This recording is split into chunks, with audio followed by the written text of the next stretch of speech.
और इंदौर में कैलाश विजयवर्गीय ने मदरसों को लेकर बड़ा बयान दिया। उन्होंने कहा कि मदरसों में कुरान पढ़ाने के साथ साथ कंप्यूटर की पढ़ाई भी बच्चों को कराई जाए। ये पढ़ाई कराना बहुत ज़रूरी है क्योंकि आगे यही सब चीज़ें काम आती हैं। मदरसों में पढ़ने वाले बच्चे डॉक्टर इंजीनियर नहीं बन पाते। हम चाहते हैं कि मदरसों के बच्चे भी डॉक्टर इंजीनियर बने, ऐसी शिक्षा वहाँ देनी चाहिए। हालांकि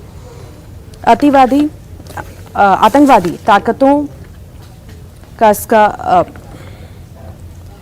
हालांकि अतिवादी ताकतें इसका विरोध करेंगी। उदयपुर घटना में बीजेपी के कनेक्शन को लेकर कैलाश ने कहा कि ये सुनियोजित षड्यंत्र है। हमारे यहाँ ऑनलाइन सदस्यता मिल जाती है, इसके लिए पहले आरोपियों ने सदस्यता ली, नेताओं के साथ फोटो खिंचवाए, फिर घटना को अंजाम दिया।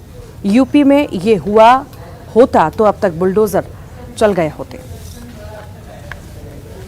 समय में हम नियंत्रण नहीं करना चाहते, पर हम ये जरूर चाहते हैं कि आप मदरसे में कुरान की पढ़ाई कराएं, हमें कोई आपत्ति नहीं, बस एक दूसरे हाथ में उसको कंप्यूटर भी दें और कंप्यूटर के माध्यम से आधुनिक शिक्षा। मदरसे में पढ़ा हुआ व्यक्ति डॉक्टर इंजीनियर नहीं बन पाता है। हम चाहते हैं कि मदरसे में पढ़ा हुआ व्यक्ति डॉक्टर इंजीनियर भी बने और इसलिए कुरान के अलावा दूसरी शिक्षा भी मदरसों में दी जाए। इसका प्रयोग असम में चालू हो गया है, इसका प्रयोग उत्तर प्रदेश में चालू हो गया है। अन्य राज्य भी अगर इसको करेंगे और समाज उसमें सरकार के साथ है, इसमें कहीं अतिवादी लोग जो रहते हैं वो उसका विरोध करेंगे तो संभव नहीं है। उदयपुर की घटना जो हुई बहुत ही दर्दनाक, बहुत ही कांग्रेस उसको एक सामान्य कत्ल मान रही है। वो सामान्य कत्ल नहीं है, वह आतंकी स्वरूप है, समाज में आतंक फैलाने का। ये जो ताकतें हैं जो देश को दुनिया के अंदर बदनाम करना चाहती है और अब उसको राजनीतिक संरक्षण नहीं मिलना चाहिए। सबसे बड़ी बात है, मैं आपसे ही पूछता हूं कि कहीं ये घटना उत्तर प्रदेश में होती तो क्या होता, आप बताइए क्या होता? नहीं होती पहले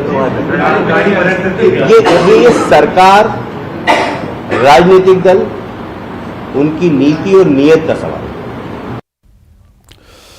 वहीं अब मध्य प्रदेश की राजनीति में संत अपना भाग्य आजमाएंगे। विधानसभा चुनाव लड़ने की तैयारी है संतों की। 2023 में होने वाले विधानसभा चुनाव में मिर्ची बाबा ने कमलनाथ से मुलाकात की है और संतों को टिकट देने की मांग की है। मिर्ची बाबा ने कांग्रेस से संतों को टिकट देने की मांग की है। मिर्ची बाबा ने तो मध्य प्रदेश में आने वाले विधानसभा चुनाव में संत भी अब राजनीति में भाग्य आजमाएंगे। तैयारी तो ऐसी ही नजर आती है क्योंकि जो मिर्ची बाबा हैं वो पूर्व सीएम पीसीसी अध्यक्ष कमलनाथ से मुलाकात करने के लिए पहुंचे थे और मुलाकात का विषय था विधानसभा चुनाव में संतों को टिकट देना कांग्रेस की तरफ से।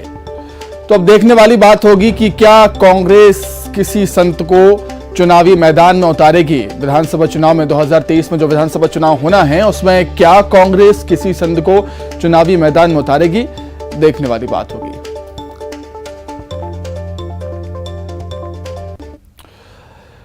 चलिए अब बात करेंगे महाराष्ट्र की, जहां पर सत्ता परिवर्तन के बाद आज नए स्पीकर का चुनाव हुआ। बीजेपी के राहुल नरवेकर विधानसभा के नए स्पीकर चुने गए। महाराष्ट्र विधानसभा से बाहर आने के बाद एनसीपी नेता छगन भुजबल ने अमित शाह पर तंज कसते हुए कहा कि शतरंज के ग्रैंड मास्टर विश्वनाथ आनंद भी अमित शाह के साथ चेस खेलने से डरते हैं। भुजबल ने कहा कि एक बार शतरंज चैंपियन विश्वनाथ आनंद से अमित शाह के साथ शतरंज खेलने के बारे में पूछा गया। उन्होंने उनके साथ खेलने से मना कर दिया था क्योंकि अमित शाह ऐसे खिलाड़ी हैं जो ऐसी चाल चलते हैं जिससे खिलाड़ी दुविधा में पड़ जाते हैं और अमित शाह सामने वाले खिलाड़ी का सारा खेल फेल कर देते हैं। ये आनंद जो है तो शतरंज के बहुत बड़े खिलाड़ी में जगत जेता है। उन्होंने जो है कास्परोव से लेकर बहुत बड़े बड़े लोगों को जो है हराया है। जब उनको पूछा गया कि क्या आप अमित शाह साहब के साथ शतरंज खेलेंगे तो उन्होंने डर गए और कहा कि नहीं, मैं नहीं खेल सकता हूँ। और एक ही साथ ऐसे जो है चलते हैं कि कौन कहाँ जाता है, कौन किधर जाता है, वहाँ का उधर जाता है, उधर का इधर आता है, पीछे का ऊपर बैठता है और सब खेल जो है चौपट हो जाता है। तो मैं उनके सामने नहीं जीत सकता हूँ, माफ। और अब बात करते हैं गुना के धनोरिया गांव की, जहां पर जमीन विवाद में आदिवासी महिला को जिंदा जला दिया गया। 80% महिला जल चुकी है। गुहार लगाती रही वो रास्ते पर कि मुझे बचा लो, पर किसी का भी दिल नहीं पसीजा, कोई उसे बचाने के लिए नहीं पहुंचा। फिलहाल अस्पताल में महिला का इलाज जारी है। पहले कब्जा कर लिया उन्होंने, तहसीलदार कब्जा दे के गया, पटवारी थे और आज बोने के लिए गए थे। तो मेरी बीवी आगे चली गई, वो बोने के लिए मना करने के लिए उसमें तेल पटक के आग लगा दे डीजल। वो अपने खेत पर महिला गई हुई थी, तभी ये लोग आए आरोपी पक्ष और उन्होंने उसको खेत पर जला दिया। महिला की स्थिति अभी गंभीर होने से उसको भोपाल रेफर किया गया है और 3 आरोपियों में से 2 को हिरासत में ले लिया गया है और तीसरे आरोपी की तलाश की। तो वहीं गुना में महिला को जिंदा जलाने पर पूर्व सीएम कमलनाथ ने बयान दिया, कहा कि ये बहुत ही ज्यादा दुर्भाग्यपूर्ण है और अत्याचार जो है आदिवासियों पर लगातार नहीं रुक रहे।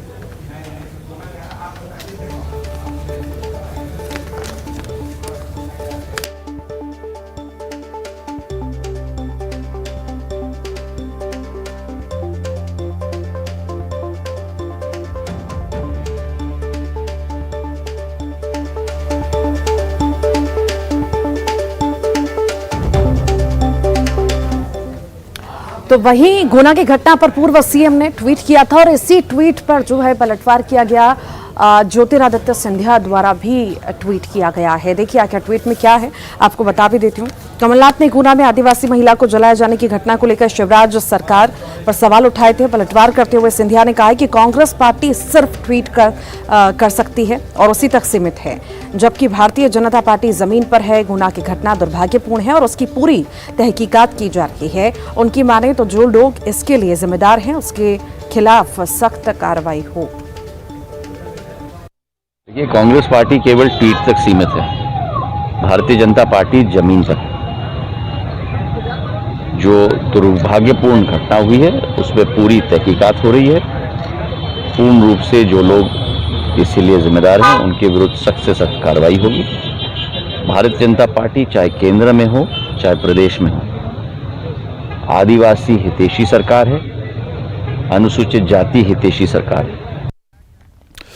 बात करेंगे मौसम की। एमपी के लिए मौसम विभाग ने अलर्ट जारी किया है। भारी बारिश और आकाशीय बिजली गिरने का अलर्ट है। भोपाल, नर्मदापुरम, इंदौर के लिए अलर्ट जारी किया है। उज्जैन, जबलपुर, शहडोल के लिए भी अलर्ट है। सागर, दमोह, गुना के लिए अलर्ट जारी किया गया है। अनूपपुर, उमरिया, शहडोल के लिए भी अलर्ट जारी किया गया है। जबलपुर, सिवनी, छिंदवाड़ा के लिए, बालाघाट, मंडला, कटनी के लिए अलर्ट है। बैतूल, नर्मदापुरम, सागर के लिए भी, और दमोह, खंडवा, खरगोन, शाजापुर, इंदौर, धार, उज्जैन, रतलाम, देवास, अलीराजपुर के लिए, गुना, मंदसौर में भारी बारिश का अलर्ट जारी किया है। अधिकांश जिलों में भारी बारिश का अलर्ट जारी किया है मौसम विभाग ने।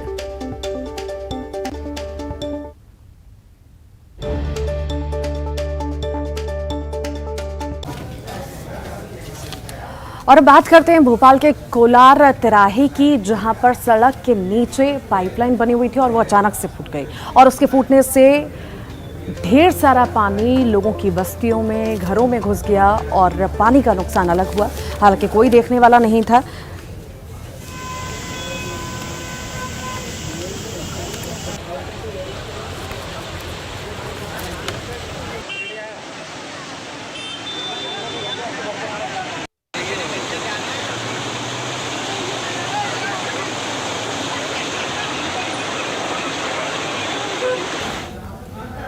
और भोपाल की एक तस्वीर आपको दिखाते हैं। भोपाल के कमला पार्क के पास की एक तस्वीर दिखाते हैं। 100 साल पुराना बरगद का पेड़ तोड़ दिया गया, वहां की तस्वीर आपको दिखाते हैं। देखिए, गनीमत ये रही है कि 100 साल पुराना बरगद का पेड़ जड़ सहित उखड़ा गया। गनीमत ये रही कि जिस वक्त भारी भरकम पेड़ उखड़कर गिरा उस वक्त वहां कोई भी मौजूद नहीं था, नहीं तो जनहानि हो सकती थी। नगर निगम का अमला पेड़ को वहां से हटाने में जुटा है। नगर निगम के मुताबिक पेड़ का काफी पुराना हो चुका था, कमज़ोर हो चुका था, इस वजह से उसकी जड़ें कमज़ोर थीं। वो बारिश के बाद अपने आप गिर पड़ा। पेड़ का मलबा काफ़ी ज़्यादा है, लिहाजा उसे हटाने में थोड़ा वक्त लगेगा।